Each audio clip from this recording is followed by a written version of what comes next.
할렐루야, 굿TV 세상을 보는 창 오색 오감을 시청하시는 시청자 여러분, 저는 최자 웅자 섭자 최웅섭입니다. 많은 사람이 저를 이렇게 소개하더라고요. 최초로 웅담을 섭취한 사람이라고. 저는 목사이며 선교사입니다. 오늘 여러분들에게 창조적 경영을 위한 비즈니스 영토 확장이라는 제목을 가지고 나누려고 합니다. 창조 경영이란 무엇일까요? 성경적 방법으로 기업을 경영하는 방법을 성경적 창조 경영 방법이라고 이렇게 붙였습니다. 여러분, 기업을 경영하시면서 크리스찬 기업인으로서 여러분은 어떠한 경영 방법을 가지고 기업을 운영하며 경영하고 계신가요? 저는 기업을 운영하면서 제가 비즈니스를 하면서 잠언 15장 22절의 말씀을 가지고 기업을 운영하고 있습니다. 자, 잠언 15장 22절에 소통이 없으면 경영이 성립하지 않는다, 이렇게 이야기하고 있습니다. 저는 지난 시간에 소통에 대해서 많은 것을 이야기했습니다.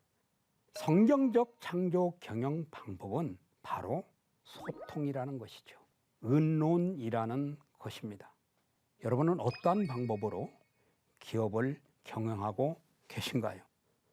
이 소통을 잘하는 방법은 창조적 경영의 성경적 모범을 따라가는 것입니다. 하나님은 이스라엘을 스피커로 사용하시려고 이스라엘을 선택하신 것 여러분 다 아실 것입니다. 우리 크리스찬 기업인, 크리스찬 비즈니스맨들을 부르신 이유는 바로 스피커로 사용하시고자 불렀다는 사실입니다. 그렇다고 하면 우리는 비즈니스를 통해서, 기업을 통해서 세상 사람들과 소통을 해야 된다는 것이죠. 그래서 이 소통하는 방법이야말로 성경에서 우리에게 모범을 보여주고 있다는 것입니다. 그래서 창의적 땅을 갈게 하셨다라고 제목을 붙였습니다. 앞강에서도 얘기했지만 창세기 3장 23절에 보면 하나님께서 땅을 갈게 하셨다. 여러분은 어떠한 방법으로 기업을 경영하고 계십니까? 여러분은 어떠한 방법으로 비즈니스를 세상 속에서 이끌어가고 있습니까? 그 결과는 무엇인지요? 자, 땅을 갈게 하다. 아담이 땅을 갈 때 지금처럼 트랙터가 있었을까요? 삽이라는 도구가 있었을까요? 아마 맨손이었을 것입니다. 그런데 그는 땅을 갈았다는 것이죠. 아담이 땅을 간 이후로 지금까지 수많은 사람들이 땅을 갈아오고 있습니다. 지금까지 수많은 사람이 비즈니스 현장에서, 기업의 현장에서 기업이라는 땅을 갈아오고 있다고 하는 것입니다. 그렇습니다. 그것이야말로 창조적, 성경적 방법이 하나의 토대라고 하는 것인데요. 그래서 성경에서 창조 경영 방법대로 기업을 경영한 몇 사람을 찾아보았습니다. 여러분, 혹시 야곱이라는 인물을 아시는지요? 아마 야곱은 누구도 다 알 것입니다. 삼촌으로부터 양을 받아서 자기 방식대로 양을 생산을 하며 숫자를 늘려갑니다. 저는 그 말씀을 읽으면서 아니, 야곱이야말로 세계 최초의 창업한 사람, 세계 최초의 스타트업을 한 사람이다라고 이렇게 붙였습니다. 여러분 어떻게 생각하세요? 여러분 동의하시나요? 그렇습니다. 그래서 야곱은 한때, 두때, 반때라는 엄청난 양을 소유하게 된 사람입니다. 그런데 야곱만 그랬을까요? 성경에 보면 또 요셉이라는 사람이 등장을 합니다. 여러분 요셉을 잘 아시죠? 여러분 하나님께서 요셉에게 창세기 39장에 보니까 형통케 하셨다라는 말이 3번이 나오더라고요. 저는 그래서 하나님께서 우리 기업인들에게 이러한 형통함을 주셨다. 만사 형통하게 하는 기업인으로 부르셨다. 범사 형통하게 하는 기업인으로 부르셨다. 이런 말을 자주 합니다.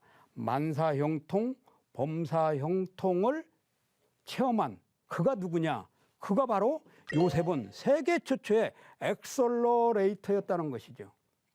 하나님은 요셉을 엑셀러레이터로 만들기 위해서 하나님은 요셉을 감옥에 보냈습니다. 이 감옥이 어떤 장소였냐? 인큐베이터라고 혹시 아시나요? 아마 여자분들은 아마 인큐베이터 하면 태에서 갓 나온 아이가 연약했을 때 그 인큐베이터 기계 안에서 성숙시켜주는 것이죠. 성장시켜 주시는 것이죠. 하나님은 요셉이 성장의 필요성이 있어서 그 감옥이라는 그것을 인큐베이터라고 생각하고 거기서 집어넣어서 성숙시켰습니다. 그러고 하나님께서 요셉을 총리로 만드셔서 6년 동안 흉년을 체험하게 하시면서 그 시대의 최고의 글로벌 리더로 키웠습니다. 이 시기에도 요셉 같은 글로벌 리더가 필요한데 저는 요셉을 그래서 세계 최초의 엑셀러레이터라고 부르고 있습니다. 여러분도 깊은 생각을 해보기를 바랍니다. 자, 투명하고 정직한 기업인이 되어질 때 창조적, 성경적 경영을 할 수 있는 것입니다. 그러기 위해서는 무엇이 필요할까요? 여러분, 진정성이 필요합니다. 진정성을 보여주는 것이죠. 내 기업의 진정성, 내 사업의 진정성, 내 일터의 진정성, 내 제품의 진정성을 세상 앞에 보여주는 것입니다. 그랬을 때 그 진정성이 인정을 받고 소비자로부터 고객으로부터 신뢰를 받을 수 있는 것입니다. 크리스찬 기업인들이 정직하게 하려고 노력합니다. 정직하게 하려고 애씁니다. 이런 이야기를 들으면서 대부분 재정적인 것에 한해 정직함을 이야기하는 것을 많이 보고 들었습니다. 물론 재정적인 면에서도 정직함이 필요합니다. 그러나 재정적인 것뿐만 아니라 기업의 모든 영역에 있어서 정직성을 보이는 것입니다. 기업의 모든 영역에 있어서 투명하고 정직한 사업가가 되어야 합니다. 직원들 앞에 정직해야 되겠죠? 기업을 같이 나누는 사람들에게 정직해야 되겠죠? 유통을 하는 사람들과의 정직해야 되겠죠? 소비자와 고객 앞에 정직해야 됩니다. 그러나 그 어떤 한 부분도 망각해서는 안 된다는 것입니다. 이러한 모든 부분에서 투명하고 정직한 사업가, 그래서 모든 영역에 정직하고 투명하게 해야 이 세상 가운데서 존경받고 신뢰를 받을 수 있는 것입니다. 옛날에는 소비자에게 최고의 제품을 보여주면 소비자로부터 고객으로부터 선택을 받을 수 있었습니다. 그러나 지금은 좋은 제품만 가지고는 소비자로부터 선택받는데 한계가 있습니다. 작금의 소비자들은 모든 것을 한눈에 다 보고 있다는 것이죠. 그 기업의 경영 방침, 그 기업의 목적, 그 기업의 사회성, 그 기업의 나눔성, 이러한 모든 것을 소비자들은 다 보고 있다고 하는 것입니다. 그래서 모든 영역에서 정직하고 투명할 때 소비자로부터 존경받는 기업이 될 수 있습니다. 그러기 위해서는 어떻게 해야 되냐면요, 스스로 속이지 말라고 하는 것입니다. 여기서 스스로 속이지 말라고 하는 것은 하나님 앞에 정직해야 하는 것은 기본이고, 직원 앞에서, 소비자 앞에서 정직하게 기업을 투명하게 하라고 하는 것입니다. 자, 그 다음에요, 개인의 영토를 확장하는 것입니다. 저는 처음에 비즈니스 할 때 제 개인의 영토가 없었어요. 회사가 없었으니까 명함도 없이 다녔어요. 그러니까 사람들이 의구심을 가지는 거죠. 그래서 제가 그때 최용섭이라는 사람의 개인의 영토가 필요하구나. 그래서 회사를 만들었습니다. 회사가 만들으니까 이제 명함이 있죠. 명함을 가지고 다니면서 사업을 시작을 했는데요. 처음에 어려웠지만 나중에는 이 개인의 영토가 확장되는 것을 몸으로 느낄 수가 있었습니다. 개인의 영토가 확장이 되니까 저라는 사람의 영향력이 확장되어 가는 것을 느낄 수 있었습니다. 제 개인의 영토가 확장되다 보니까 어떤 일도 있었냐면 사업의 확장 무리수가 발생하는 모습을 많이 체험을 했습니다. 애를 쓰고 수고는 하지만 잘 안 되는 것을 많이 체험을 했어요. 그런데 개인의 영토가 확장이 되면서 사람들로부터 같이 하는 기업인들로부터 신뢰를 받고 제 개인의 영토가 확장되는 것을 느꼈는데요. 그러다 보니까 무엇이 나타나냐면 개인의 영향력이 나타나는 것을 느낄 수 있었습니다. 나중에는 많은 기업인들이 저를 찾아오고 저하고 사업을 하려고 그러고 저하고 관계를 맺으려고 하는 모습들을 너무나도 많이 보았습니다. 그래서 이 비즈니스에서 개인의 영토를 확장하고 그 개인의 영토를 세상의 영향력을 선포하는 것이 여러분들에게 주어진 책무이고 의무이고 비즈니스인들이 해야 할 가장 우선적인 일이라고 하는 것입니다.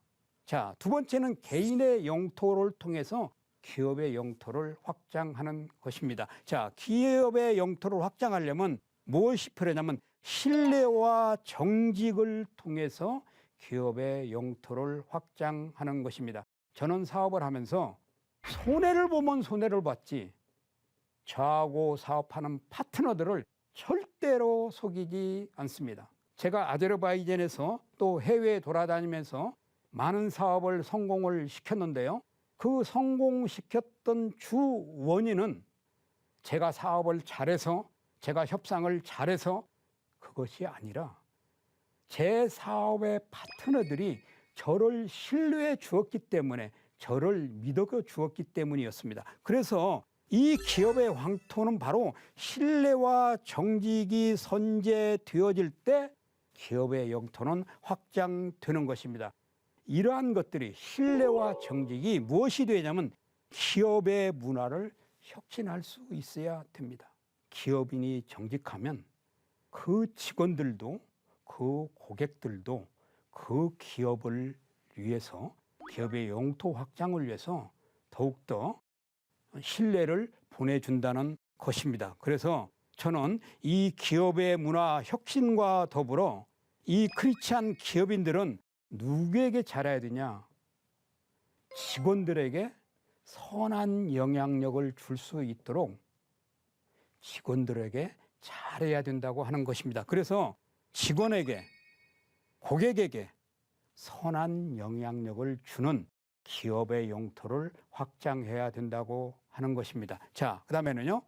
이러한 직원과 고객에 선한 영향력을 주고 그 기업의 이미지를 가지고 세상에 영향력을 선포하는 것입니다. 내 기업이 세상에 기여하고 있는 모습을 통해서 보여주는 것이죠. 자, 그 다음에는 하나님의 영토를 확장하는 것입니다. 개인의 영토를 통해서 개인이 가지고 있는 신뢰와 진정성을 바탕으로 기업의 영토를 확장할 수 있습니다.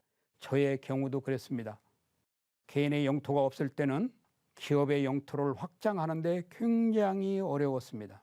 그런데 제가 한 걸음 한 걸음 제 개인의 영토를 만들다 보니까 나중에 기업을 만들었을 때 그 기업이 성장하는 디딤돌이 개인의 영토였습니다. 그래서 이 기업의 영토는 중요한 것입니다. 기업의 영토를 통해서 무엇을 만들 수 있냐면 바로 하나님의 영토를 확장할 수 있습니다. 하나님의 영토라고 하는 것은 하나님의 경제 영토 확장을 말하는 것입니다.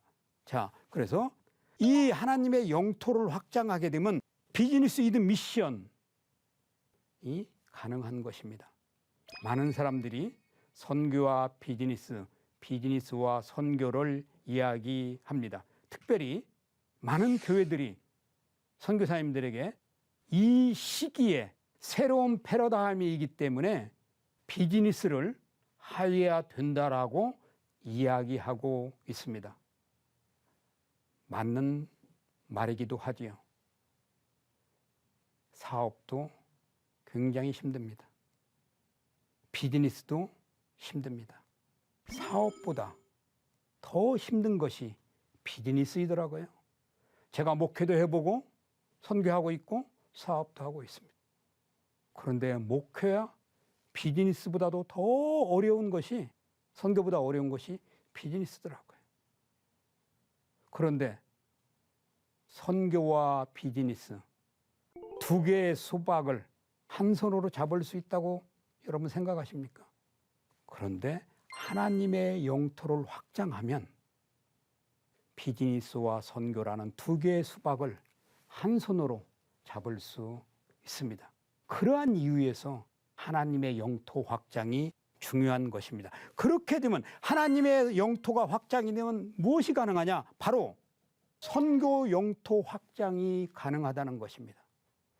제가 선교하면서 선교의 영토를 확장하는데 많은 어려움, 보람과 긍지도 있었지만은 성장하지 않는 제자들, 성숙하지 않는 제자 때문에 많은 어려움이 있었습니다. 그런데 비즈니스를 하면서 제 선교에 많은 동력이 됨을 깨달았습니다. 이 비즈니스를 통해서 제 선교 영토가 더 많이 넓어진 것을 제가 현장에서 체험을 하고 느꼈던 바입니다. 그러므로 하나님의 영토를 확장하는 이유는 선교 영토 확장이 가능하기 때문에 하나님의 영토 확장에 우리가 전념을 해야 된다고 하는 것입니다. 에베소서 2장 여러분 잘 아시죠? 에베소서 2장에 보면 이런 말씀이 있습니다. 공중의 권세 잡은 자들, 여기서 공중의 권세 잡은 자들은 누구일까요? 사탄이고 마귀고 더러운 귀신 악령들입니다. 이 더러운 것들이 하나님께서 주신 재정, 하나님께서 주신 돈을 전부 다 휘어잡고 더러운 방식으로 사용하고 있지 않습니까? 이 영토를 더러운 것들이 휘어잡고 있지 않습니까? 저는 제가 비즈니스를 최선을 다해서 정직하게 하는 이유가 뭐냐면 에베소서 2장에서 나오는 공중의 권세 잡은 자들이 가지고 있는 그 영역을 뺏어오는 것이다. 하나님께서 나에게 이 임무를 맡겼다. 그래서 내 개인의 영토를 만들어주고 기업의 영토를 만들어서 하나님의 영토를 확장한 에베소서 2장에서 공중의 권세 잡은 자들이 가진 그 영토를 뺏어오라는 역할을 하나님께서 저에게 주셨다고 하는 것입니다. 그래서 그 영토를 뺏어서 하나님의 영토로 확장하는 일, 바로 그것이 하나님의 지성소를 확장하는 일이라고 사명을 가지고 내 비즈니스에 최선을 다하고 있습니다. 저는 앞에서도 전제했지만 제가 하는 비즈니스 일 즐겁게 합니다. 제가 하는 비즈니스 재미있게 합니다. 그러면서 성장하고 있습니다. 그러면서 많은 매출도 올리고 있습니다. 저는 비즈니스가 무거운 짐이 아니라 하나님께서 나에게 맡겨주신 그 방법대로 하니까 나의 비즈니스 영역에 평강과 감사가 끊임없이 넘쳐나고 있다고 하는 것을 여러분들에게 누차 강조하고 있는 것입니다. 그렇기 때문에 이 비즈니스를 통해서, 이 비즈니스 영토를 통해서 수많은 사람에게 무엇을 할 수 있다고요? 복음 전파를 할 수 있다고 하는 것입니다. 그러한 이유에서 하나님의 영토를 확장하는 일에 크리스찬 기업인들, 크리스찬 기업을 불렀다는 것을 인지하시고 사명으로 생각하는 여러분이 되기를 주님의 이름으로 부탁을 드립니다. 진짜로 우리를 왜 부르셨을까요? 이 어려운 가운데도 우리의 기업을 왜 세워주셨을까요? 하나님의 경제 영토 확장을 하라는 지상 명령이기 때문에 그렇습니다. 자, 지속적인 변화가 필요합니다. 하나님께서 우리에게 맡겨준 기업, 우리가 하는 이 비즈니스가 지속적으로 변하지 않으면 여러분은 어떻게 될까요? 이 사회는요, 옛날에는 10년이면 강산이 변한다고 그랬습니다. 여러분 어디 가서 지금 10년이면 강산이 변한다는 말을 하고 다녀보십시오. 무슨 이야기를 들을 수 있을까요? 지금은요, 분초마다 바뀌고 있는 세상입니다. 분초마다 트렌드가 바뀌고 있는 세상입니다. 지금은 모든 것이 핸드폰을 통해서 결정이 되고 핸드폰을 통해서 모든 삶이 이루어지는 세상입니다.